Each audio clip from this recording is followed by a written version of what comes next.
La fragile accalmie née du cessez-le-feu a volé en éclats lorsqu'Israël a lancé hier une série de frappes massives sur le territoire du Liban, provoquant un bilan humain dramatique de 182 morts et près de 900 blessés. En quelques heures, des quartiers entiers ont été réduits à l'état de ruine, des milliers de civils ont fui à nouveau des zones devenues inhabitables.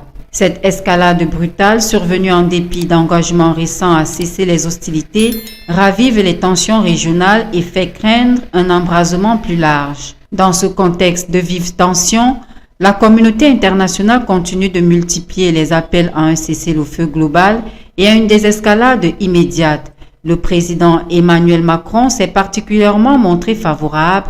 Il a non seulement salué l'accord du cessez-le-feu contre les États-Unis et l'Iran, le qualifiant de très bonne chose, mais il a insisté pour que ce cessez-le-feu soit pleinement respecté dans les jours et semaines à venir et étendu au Liban pour qu'il soit crédible et durable. Et donc l'annonce de ce cessez-le-feu est une très bonne chose. Notre souhait dans ce contexte, c'est de nous assurer que le cessez-le-feu inclut pleinement le Liban.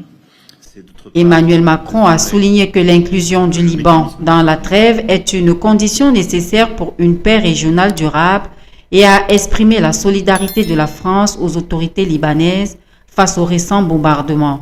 Téhéran a quant à lui dénoncé ce qu'il considère comme une violation immédiate de cette trêve, accusant Israël et les États-Unis. Pour les autorités iraniennes, les engagements pris dans le cadre de ce cessez-le-feu ont été enfreints, ce qui, selon elle, remet en cause la crédibilité même de l'accord. Parmi les manquements présumés qu'elle dénonce figure la poursuite des attaques israéliennes au Liban. Le gouvernement iranien a clairement laissé entendre qu'il pourrait se retirer totalement de l'accord de trêve.